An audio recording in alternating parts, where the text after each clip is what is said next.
जो काम किए, वुमेन पावर लाइन, हेल्पलाइन और 1090 महिलाओं को और मजबूत किया और उनके लिए जिस तरह से कन्या विद्याधन वगैरह सारी चीजों की शुरुआत की, ये एक ऐतिहासिक पहल थी और ऐतिहासिक काम था जिसको आगे भी बढ़ाया जाएगा। तो ज्यादा वक्त न लेते हुए हम डॉक्टर पल्लवी पटेल जी से गुजारिश करेंगे कि आप यहां पर तशरीफ लाएं और आकर के अपने विचार लोगों के सामने रखें। हमारी डिजिटल रैली आपका स्वागत है, बहुत बहुत स्वागत है, जोरदार तालियों से आपका स्वागत है।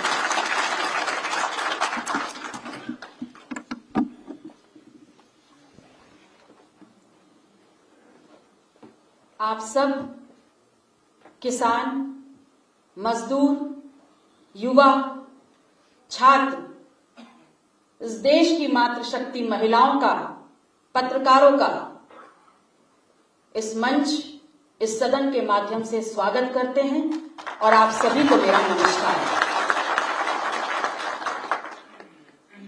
कहना बिल्कुल भी गलत नहीं होगा कि इस देश के इतिहास में संघर्ष का इतिहास बहुत लंबा है और ये इसलिए कह रहे हैं क्योंकि संघर्ष की शुरुआत महामानव गौतम बुद्ध ने यह कहकर कर दी थी कि बहुजन सुखाय बहुजन हिताय। उसके बाद यह संघर्ष लगातार चलता रहा। डॉक्टर राम मनोहर लोहिया ने, एक समाजवादी चिंतक ने यह कह दिया कि 100 में से 60 पिछड़ों का है। अगर और आगे का संघर्ष सुने और समझें तो डॉक्टर सोनेलाल पटेल ने कहा था कि जब तक इस देश का किसान, मजदूर, कमेरा नहीं मुस्कुराएगा तब तक ये देश विकसित नहीं हो सकता। ये लड़ाई इस देश की सामाजिक व्यवस्था की है। ये लड़ाई इस देश में व्यवस्था परिवर्तन की है। ये लड़ाई इस देश में 90 बनाम 10 की है। ये लड़ाई इस देश में कमेरा बनाम लुटेरा की है। और इस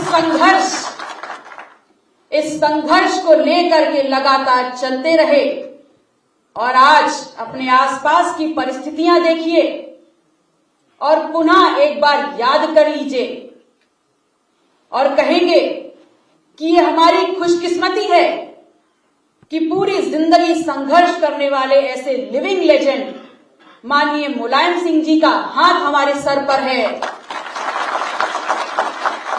अपनी पूरी जिंदगी को संघर्षों के बीच में गुजारने वाली राजमाता श्रीमती कृष्णा पटेल जी का आशीर्वाद हम सबको है कि जिनकी बातों को लेकर के, जिनका सानिध्य लेकर के, जिनका आशीर्वाद लेकर के हम लगातार आगे बढ़ रहे हैं। कहने को तो ये देश कृषि प्रधान देश है, लेकिन आसपास की परिस्थितियां ऐसी हैं कि इस देश का अन्नदाता इस देश में अपनी पहचान ढूंढ रहा है। ये वादा करके लोग सत्ता में आए थे कि किसान की आय दोगुनी करेंगे, लेकिन जबान जरा सी फिसल गई। असल में कहना चाहते थे कि किसान को दोहरी मार देंगे, और दोहरी मार इसलिए क्योंकि अगर किसान खाद लेने जाता है तो डंडा खाता है, किसान अगर दिन में खेती करता है तो रात की चौकीदारी करता है, किसान अगर खेत में फसल उगाता है तो इस देश की सबसे महंगी बिजली और सबसे महंगा तेल का प्रयोग करता है और उससे कहीं पर किसी प्रकार से सरकार से सहूलियतें नहीं मिल रही हैं। जब इस देश का किसान मरने की कगार पर है, हर किसी की थाली में 56 भोग परोसने वाला ये अन्नदाता अगर आज उसकी जेब भी खाली है, उसकी थाली भी खाली है, तो फिर कैसे विकास की बात हम करते हैं, ये हमें सोचना होगा। क्या कह रहे थे? सबका साथ और सबका विकास।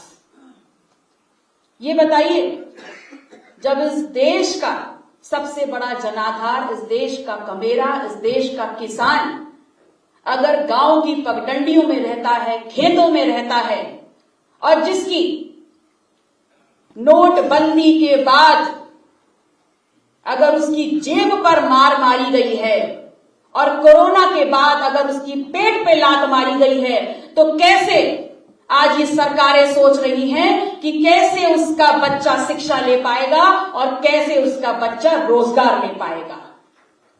2 सालों से शिक्षा प्रणाली ध्वस्त है और उसके बावजूद सरकारें कहती हैं कि आप ऑनलाइन क्लासेस करवा दीजिए।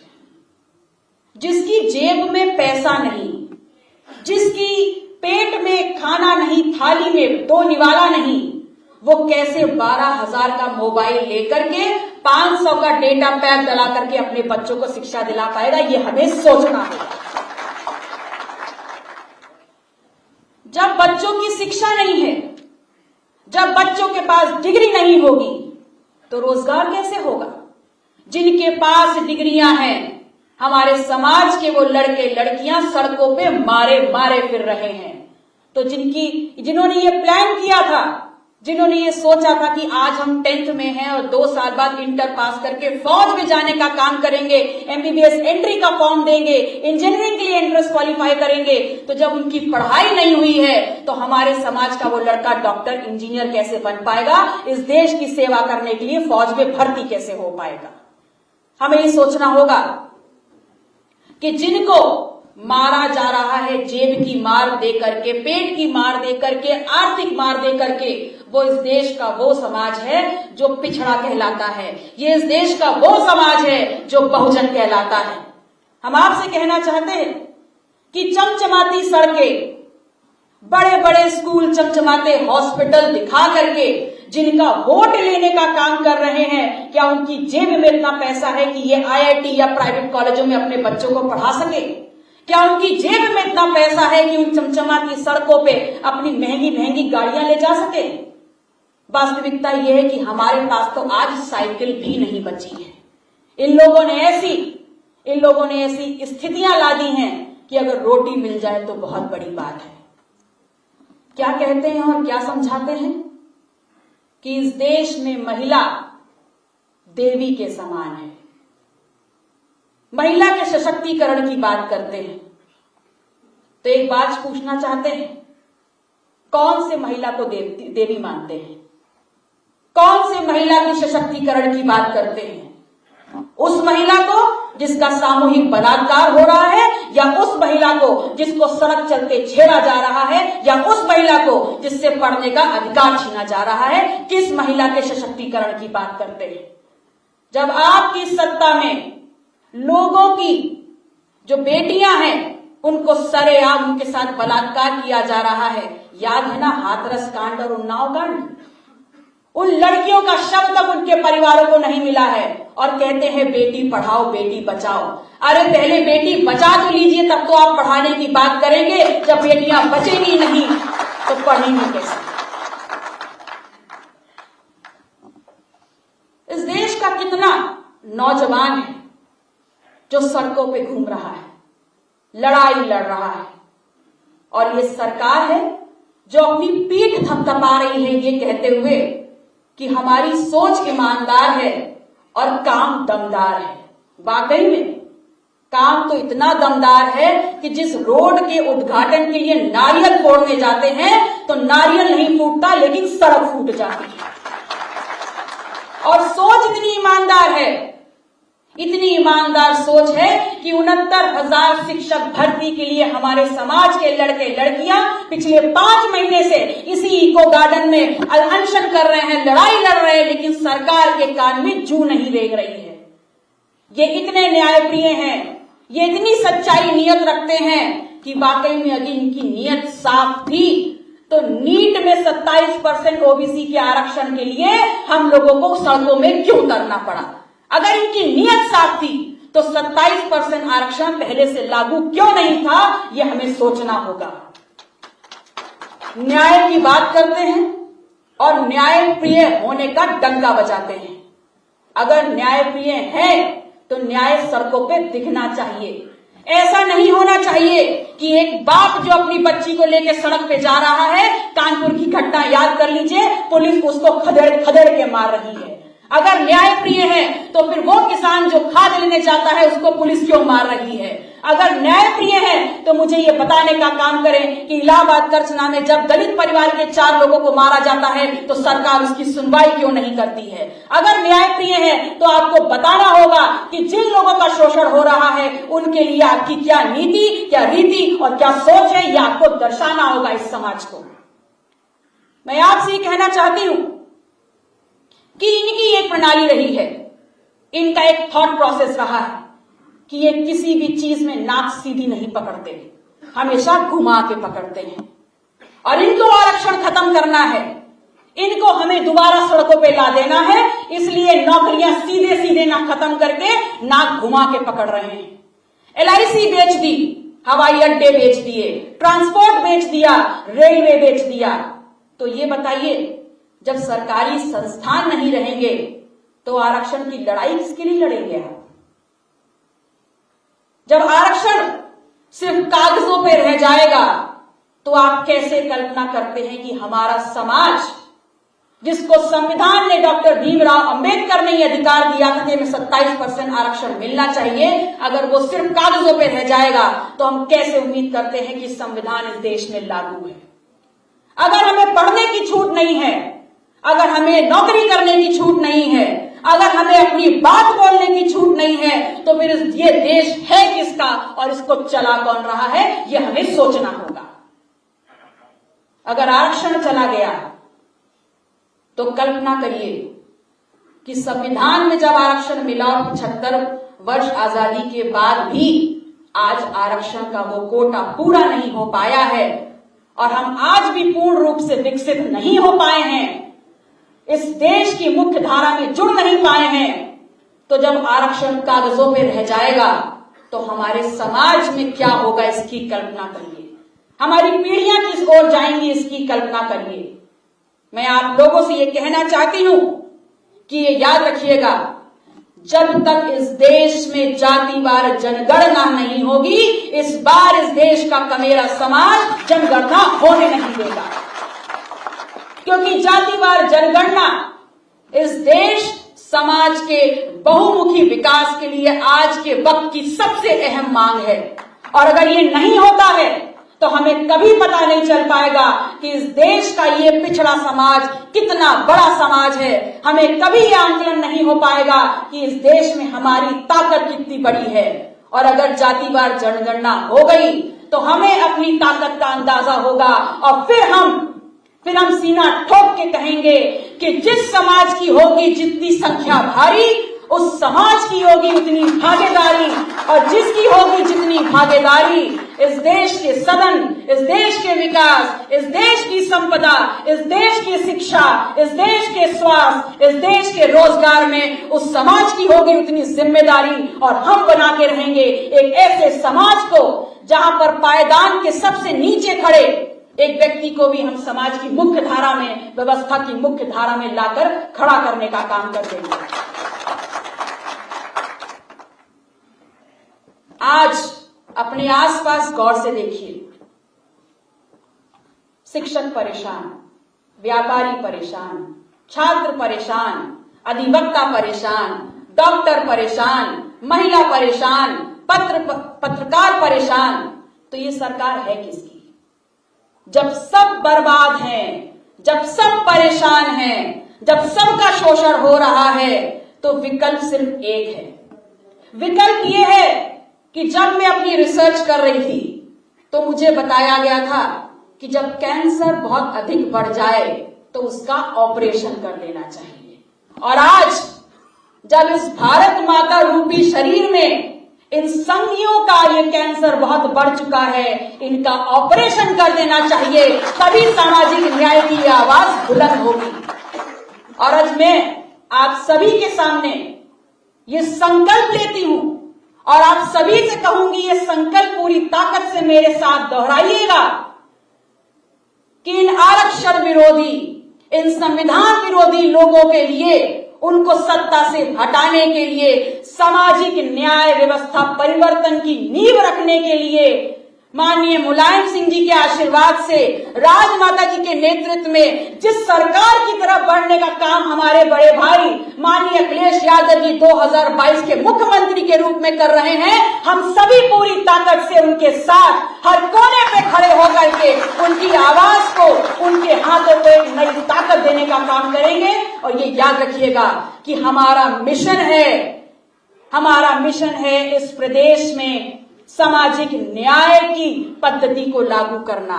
हमारा मिशन है इस प्रदेश में हर समाज को सम्मान दिलाना। हमारा मिशन है इस प्रदेश में हर हाथ को रोजगार दिलाना। हमारा मिशन है कि हम हर महिला को सुरक्षा गारंटी कर सकें। हमारा मिशन है कि हम हर व्यक्ति, हर बच्चे के हाथ में किताबें दे सकें और उससे शिक्षा दे सकें। हमारी ये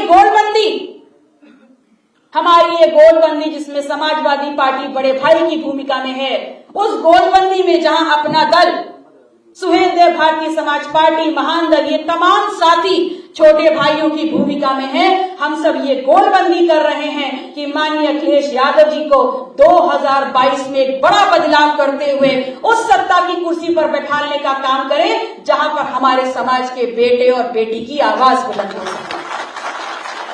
इन संकल्पों के साथ, इन घोषणाओं के साथ कि जिस दिन हमारी सरकार बनेगी 300 यूनिट बिजली मुफ्त दी जाएगी।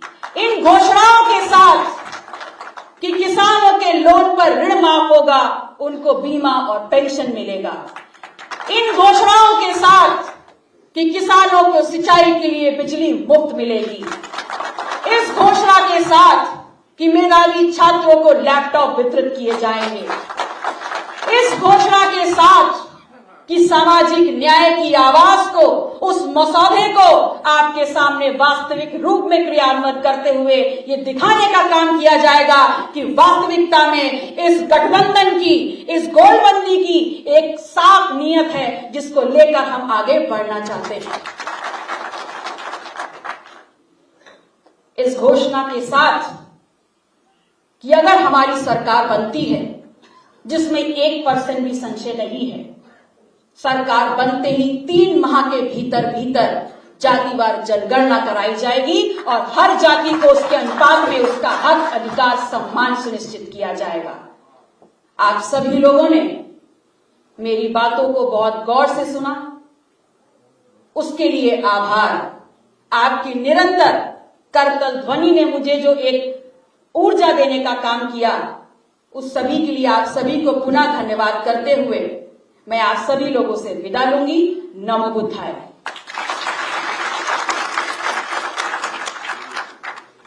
ये जनादेश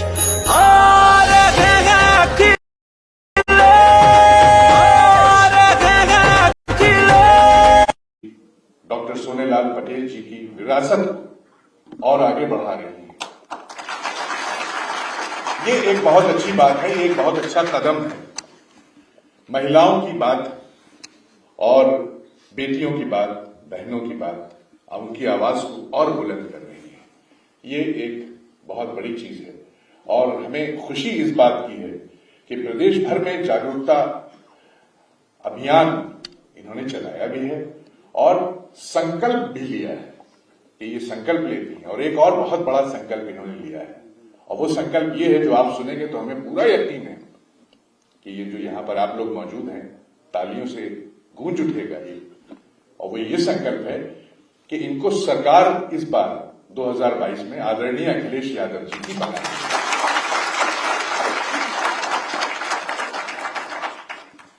तो महिलाओं की, जैसा कि मैंने आपसे कहा कि बेटियों की इन्होंने बात की, हम लोगों ने भी बेटियों के लिए अखिलेश यादव जी ने बहुत काम किया। और भारतीय जनता पार्टी के बारे में बस मैं ये कह दूं कि उनका देखिए ऐसा है कि एक उन्होंने नारा दिया था, बेटी बचाओ, और सोच ईमानदार।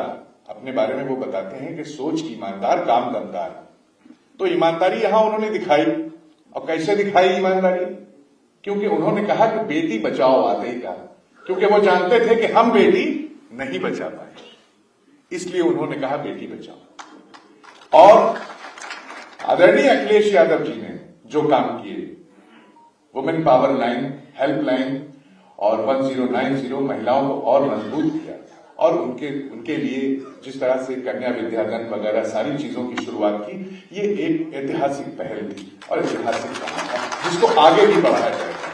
तो ज्यादा वक्त न लेते हुए हम डॉक्टर पल्लवी पटेल जी से गुजारिश करेंगे कि आप यहां पर तशरीफ लाएं और आकर के अपने विचार लोगों के सामने रखें। हमारी डिजिटल रैली आपका स्वागत है, बहुत बहुत स्वागत है, जोरदार तालियों से आपका स्वागत है।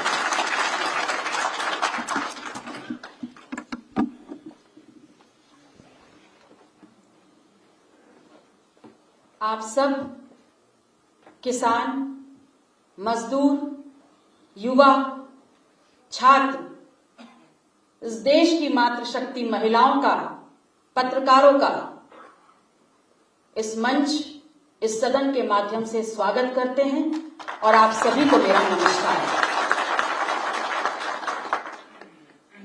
कहना बिल्कुल भी गलत नहीं होगा कि इस देश के इतिहास में संघर्ष का इतिहास बहुत लंबा है और ये इसलिए कह रहे हैं क्योंकि संघर्ष की शुरुआत महामानव गौतम बुद्ध ने यह कहकर कर दी थी कि बहुजन सुखाय बहुजन हिताय। उसके बाद ये संघर्ष लगातार चलता रहा। डॉक्टर राम मनोहर लोहिया ने, एक समाजवादी चिंतक ने यह कह दिया कि 100 में से 60 पिछड़ों का है। अगर और आगे का संघर्ष सुने और समझें तो डॉक्टर सोनेलाल पटेल ने कहा था कि जब तक इस देश का किसान, मजदूर, कमेरा नहीं मुस्कुराएगा तब तक ये देश विकसित नहीं हो सकता। ये लड़ाई इस देश की सामाजिक व्यवस्था की है। ये लड़ाई इस देश में व्यवस्था परिवर्तन की है। ये लड़ाई इस देश में 90 बनाम 10 की है। ये लड़ाई इस देश में कमेरा बनाम लुटेरा की है। और इस संघर्ष को लेकर के लगातार चलते रहे और आज अपने आसपास की परिस्थितियां देखिए और पुनः एक बार याद कर लीजिए और कहेंगे कि ये हमारी खुशकिस्मती है कि पूरी जिंदगी संघर्ष करने वाले ऐसे लिविंग लेजेंड माननीय मुलायम सिंह जी का हाथ हमारे सर पर है। अपनी पूरी जिंदगी को संघर्षों के बीच में गुजारने वाली राजमाता श्रीमती कृष्णा पटेल जी का आशीर्वाद हम सबको है कि जिनकी बातों को लेकर के, जिनका सानिध्य लेकर के, जिनका आशीर्वाद लेकर के हम लगातार आगे बढ़ रहे हैं। कहने को तो ये देश कृषि प्रधान देश है,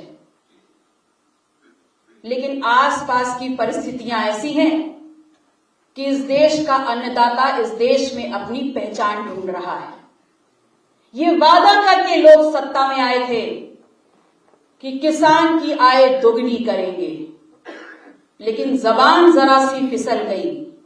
असल में कहना चाहते थे कि किसान को दोहरी मार देंगे, और दोहरी मार इसलिए क्योंकि अगर किसान खाद लेने जाता है तो डंडा खाता है, किसान अगर दिन में खेती करता है तो रात की चौकीदारी करता है, किसान अगर खेत में फसल उगाता है तो इस देश की सबसे महंगी बिजली और सबसे महंगा तेल का प्रयोग करता है और उसे कहीं पर किसी प्रकार से सरकार से सहूलियतें नहीं मिल रही हैं। जब इस देश का किसान मरने की कगार पर है, हर किसी की थाली में 56 भोग परोसने वाला ये अन्नदाता अगर आज उसकी जेब भी खाली है, उसकी थाली भी खाली है, तो फिर कैसे विकास की बात हम करते हैं, ये हमें सोचना होगा। क्या कह रहे थे? सबका साथ और सबका विकास। ये बताइए, जब इस देश का सबसे बड़ा जनाधार, इस देश का कमेरा, इस देश का किसान अगर गांव की पगडंडियों में रहता है, खेतों में रहता है, और जिसकी नोटबंदी के बाद अगर उसकी जेब पर मार मारी गई है और कोरोना के बाद अगर उसकी पेट पे लात मारी गई है तो कैसे आज ये सरकारें सोच रही हैं कि कैसे उसका बच्चा शिक्षा ले पाएगा और कैसे उसका बच्चा रोजगार ले पाएगा।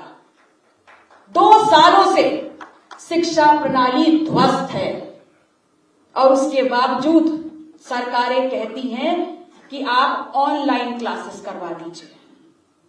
जिसकी जेब में पैसा नहीं, जिसकी पेट में खाना नहीं, थाली में 2 निवाला नहीं, वो कैसे 12,000 का मोबाइल लेकर के 500 का डेटा पैक डला करके अपने बच्चों को शिक्षा दिला पाएगा, ये हमें सोचना है। जब बच्चों की शिक्षा नहीं है, जब बच्चों के पास डिग्री नहीं होगी तो रोजगार कैसे होगा? जिनके पास डिग्रियां हैं, हमारे समाज के वो लड़के लड़कियां सड़कों पे मारे मारे फिर रहे हैं। तो जिन्होंने ये प्लान किया था, जिन्होंने ये सोचा था कि आज हम 10th में हैं और 2 साल बाद इंटर पास करके फौज में जाने का काम करेंगे, MBBS एंट्री का फॉर्म देंगे, इंजीनियरिंग के लिए एंट्रेंस क्वालिफाई करेंगे, तो जब उनकी पढ़ाई नहीं हुई है तो हमारे समाज का वो लड़का डॉक्टर इंजीनियर कैसे बन पाएगा? इस देश की सेवा करने के लिए फौज में भर्ती कैसे हो पाएगा? हमें ये सोचना होगा कि जिनको मारा जा रहा है जेब की मार दे करके, पेट की मार दे करके, आर्थिक मार दे करके, वो इस देश का वो समाज है जो पिछड़ा कहलाता है। ये इस देश का वो समाज है जो बहुजन कहलाता है। हम आपसे कहना चाहते हैं कि चमचमाती सड़कें, बड़े बड़े स्कूल, चमचमाते हॉस्पिटल दिखा करके जिनका वोट लेने का काम कर रहे हैं, क्या उनकी जेब में इतना पैसा है कि ये IIT या प्राइवेट कॉलेजों में अपने बच्चों को पढ़ा सके? क्या उनकी जेब में इतना पैसा है कि उन चमचमाती सड़कों पे अपनी महंगी महंगी गाड़ियां ले जा सके? वास्तविकता यह है कि हमारे पास तो आज साइकिल भी नहीं बची है। इन लोगों ने ऐसी स्थितियां ला दी हैं कि अगर रोटी मिल जाए तो बहुत बड़ी बात है। क्या कहते हैं और क्या समझाते हैं कि इस देश में महिला देवी के समान है। महिला के सशक्तिकरण की बात करते हैं तो एक बात पूछना चाहते हैं, कौन से महिला को देवी मानते हैं? कौन से महिला की सशक्तिकरण की बात करते हैं? उस महिला को जिसका सामूहिक बलात्कार हो रहा है, या उस महिला को जिसको सड़क चलते छेड़ा जा रहा है, या उस महिला को जिससे पढ़ने का अधिकार छीना जा रहा है? किस महिला के सशक्तिकरण की बात करते हैं? जब आपकी सत्ता में लोगों की जो बेटियां हैं उनको सरेआम उनके साथ बलात्कार किया जा रहा है, याद है ना हाथरस कांड और उन्नाव कांड? उन लड़कियों का शव तक उनके परिवारों को नहीं मिला है और कहते हैं बेटी पढ़ाओ बेटी बचाओ। अरे पहले बेटी बचा तो लीजिए, तब तो आप पढ़ाने की बात करेंगे। जब बेटियां बचेंगी नहीं तो पढ़ेंगी कैसे? इस देश का कितना नौजवान है जो सड़कों पे घूम रहा है, लड़ाई लड़ रहा है, और ये सरकार है जो अपनी पीठ थपथपा रही है ये कहते हुए कि हमारी सोच ईमानदार है और काम दमदार है। वाकई में काम तो इतना दमदार है कि जिस रोड के उद्घाटन के लिए नारियल फोड़ने जाते हैं तो नारियल नहीं फूटता लेकिन सड़क फूट जाती है। और सोच इतनी ईमानदार है, इतनी ईमानदार सोच है कि 69,000 शिक्षक भर्ती के लिए हमारे समाज के लड़के लड़कियां पिछले 5 महीने से इसी इको गार्डन में अनशन कर रहे हैं, लड़ाई लड़ रहे हैं, लेकिन सरकार के कान में जू नहीं रेंग रही है। ये इतने न्यायप्रिय हैं, ये इतनी सच्चाई नियत रखते हैं कि वाकई में अगर इनकी नियत साफ थी तो नीट में 27% ओबीसी के आरक्षण के लिए हम लोगों को सड़कों में क्यों उतरना पड़ा? अगर इनकी नियत साफ थी तो 27% आरक्षण पहले से लागू क्यों नहीं था? यह हमें सोचना होगा। न्याय की बात करते हैं और न्यायप्रिय होने का डंका बजाते हैं। अगर न्यायप्रिय हैं तो न्याय सड़कों पे दिखना चाहिए। ऐसा नहीं होना चाहिए कि एक बाप जो अपनी बच्ची को लेकर सड़क पे जा रहा है, कानपुर की घटना याद कर लीजिए, पुलिस उसको खदेड़ खदेड़ के मार रही है। अगर न्यायप्रिय है तो फिर वो किसान जो खाद लेने जाता है उसको पुलिस क्यों मार रही है? अगर न्याय प्रिय है तो मुझे ये बताने का काम करें कि इलाहाबाद कर्चना में जब दलित परिवार के 4 लोगों को मारा जाता है तो सरकार उसकी सुनवाई क्यों नहीं करती है। अगर न्याय प्रिय है तो आपको बताना होगा कि जिन लोगों का शोषण हो रहा है उनके लिए आपकी क्या नीति, क्या रीति और क्या सोच है, यह आपको दर्शाना होगा इस समाज को। मैं आपसे ये कहना चाहती हूं कि इनकी एक प्रणाली रही है, इनका एक थॉट प्रोसेस रहा है कि ये किसी भी चीज में नाक सीधी नहीं पकड़ते, हमेशा घुमा के पकड़ते हैं। और इनको आरक्षण खत्म करना है, इनको हमें दोबारा सड़कों पे ला देना है, इसलिए नौकरियां सीधे सीधे ना खत्म करके नाक घुमा के पकड़ रहे हैं। LIC बेच दी, हवाई अड्डे बेच दिए, ट्रांसपोर्ट बेच दिया, रेलवे बेच दिया। तो ये बताइए, जब सरकारी संस्थान नहीं रहेंगे तो आरक्षण की लड़ाई किसके लिए लड़ेंगे आप? जब आरक्षण सिर्फ कागजों पे रह जाएगा तो आप कैसे कल्पना करते हैं कि हमारा समाज, जिसको संविधान ने डॉक्टर भीमराव अंबेडकर ने यह अधिकार दिया था कि हमें 27% आरक्षण मिलना चाहिए, अगर वो सिर्फ कागजों पे रह जाएगा तो हम कैसे उम्मीद करते हैं कि संविधान इस देश में लागू है। अगर हमें पढ़ने की छूट नहीं है, अगर हमें नौकरी करने की छूट नहीं है, अगर हमें अपनी बात बोलने की छूट नहीं है, तो फिर ये देश है किसका और इसको चला कौन रहा है, ये हमें सोचना होगा। अगर आरक्षण चला गया तो कल्पना करिए कि संविधान में जब आरक्षण मिला और 75 वर्ष आजादी के बाद भी आज आरक्षण का वो कोटा पूरा नहीं हो पाया है और हम आज भी पूर्ण रूप से विकसित नहीं हो पाए हैं, इस देश की मुख्य धारा में जुड़ नहीं पाए हैं, तो जब आरक्षण कागजों पे रह जाएगा तो हमारे समाज में क्या होगा इसकी कल्पना करिए। हमारी पीढ़ियां किस ओर जाएंगी इसकी कल्पना करिए। मैं आप लोगों से ये कहना चाहती हूं कि ये याद रखिएगा, जब तक इस देश में जातिवार जनगणना नहीं होगी, इस बार इस देश का कमेरा समाज जनगणना होने नहीं देगा। क्योंकि जातिवार जनगणना इस देश समाज के बहुमुखी विकास के लिए आज के वक्त की सबसे अहम मांग है।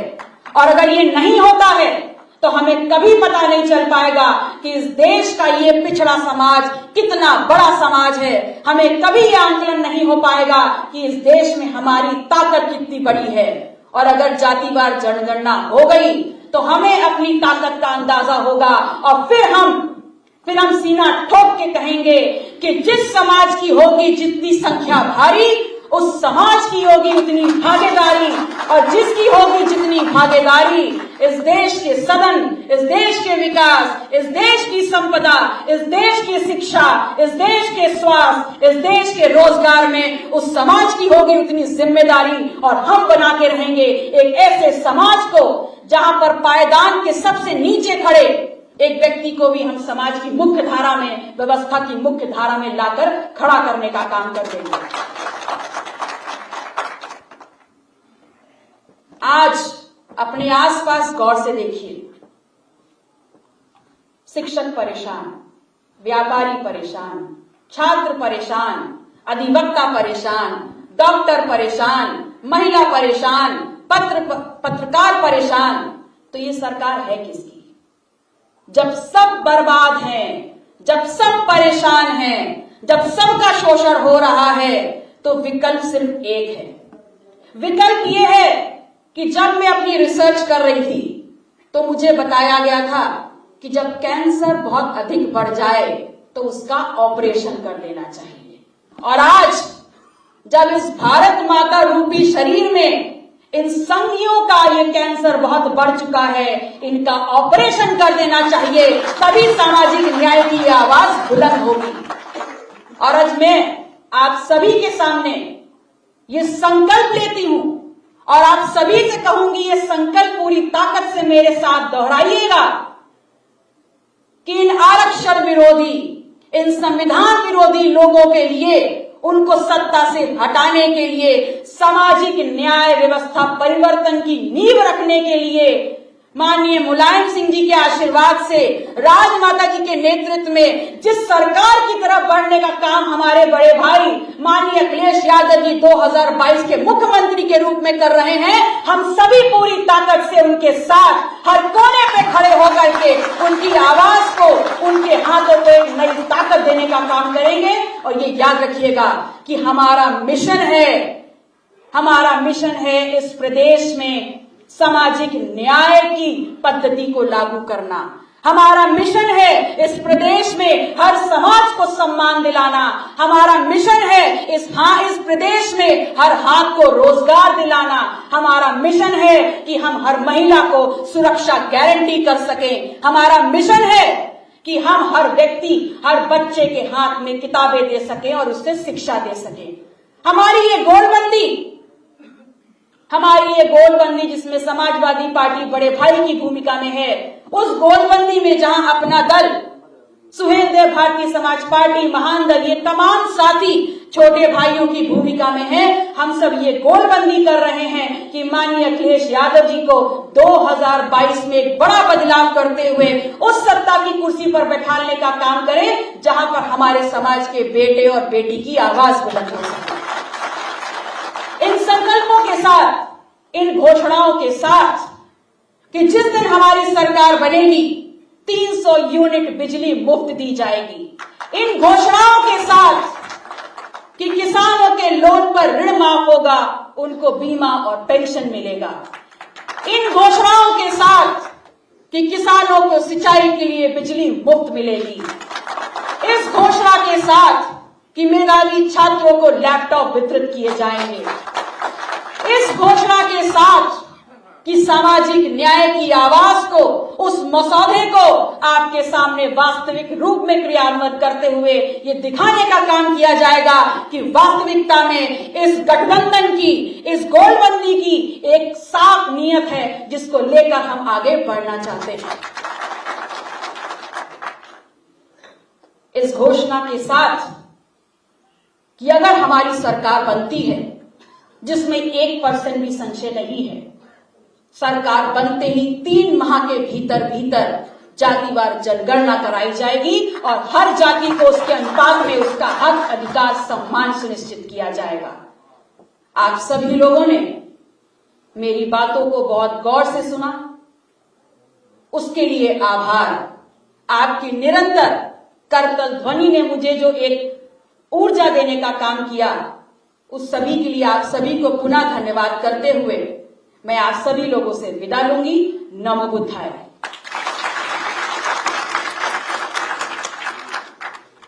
ये जनादेश